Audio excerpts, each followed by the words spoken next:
One of the main reasons I feel you should not argue with people on the other side is that you're never ever going to convert them.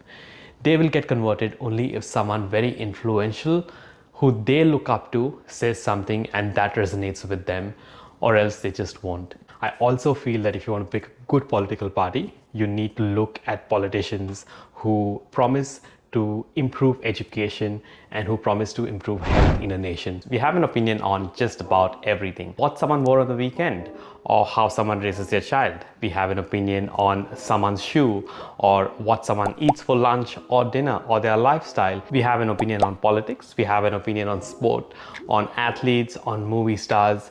You get my gist. We have an opinion on everything. And this video, very politely of course, is trying to explain why your opinion does not matter. Hi, my name is Monish. I'm a chartered accountant based in Melbourne, Australia. And this is a new YouTube channel, so I would really appreciate a subscribe, a like, or a comment below, especially on this video where you could share why you think your opinion matters, or if you agree with my synopsis, you could just give me a thumbs up. Anyways, this video is divided into three parts.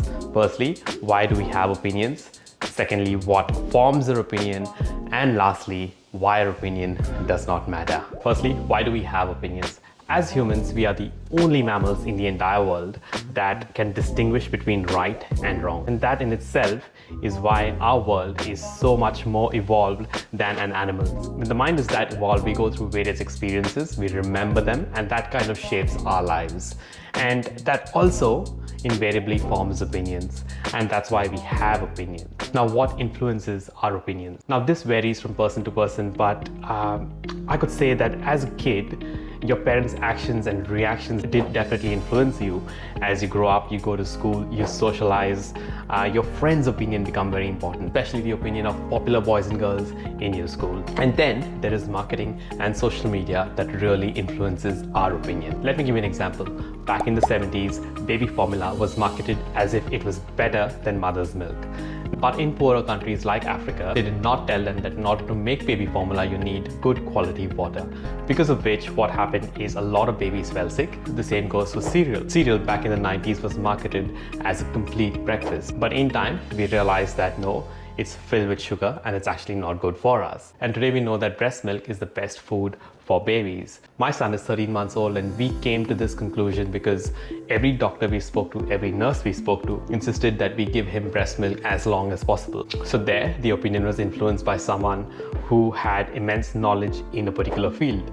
The same goes for journalism. Journalists influence our opinion tremendously. And today, the popular opinion is that if someone is screaming on television on a debate, he really feels strongly about a particular topic and hence he or her is screaming, and that opinion becomes our opinion. We feel that opinion is correct.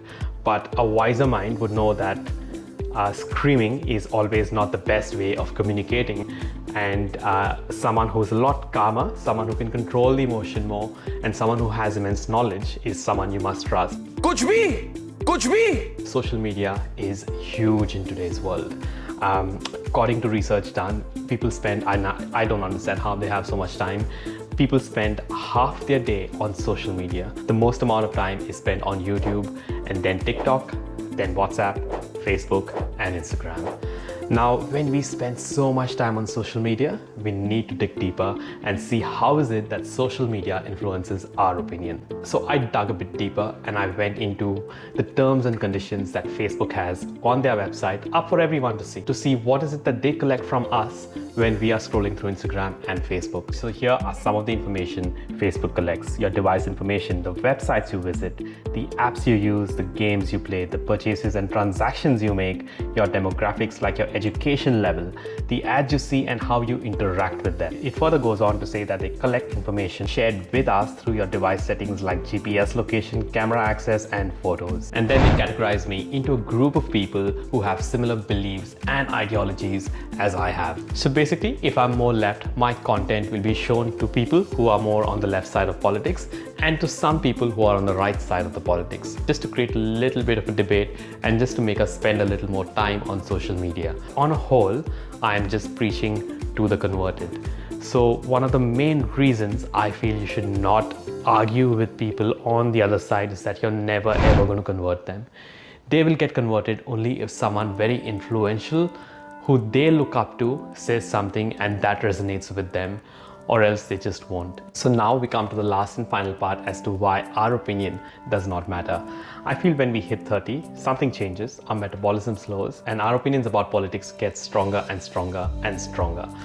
Not sure why, but that's just how it is. So I'm going to discuss a political opinion here, and you could use this in any other sphere of life, let's say the environment or gay and lesbian rights. When it comes to politics, I feel that there should be a balance between right and left. For those of you all who don't know, left is a more, you could say, for the labor class who support everyday working people, and the right is a bit more conservative. It's more for richer people, for business people. An example would be the Democrats would be considered as the left in US politics, and the Republicans would be considered as the right in US politics. In India, for example, the BJP, the current ruling party, would be the right, and the Congress would be the left. But I feel that because people have different ideologies, there should be a balance between the left and the right, and that's when a country will work well.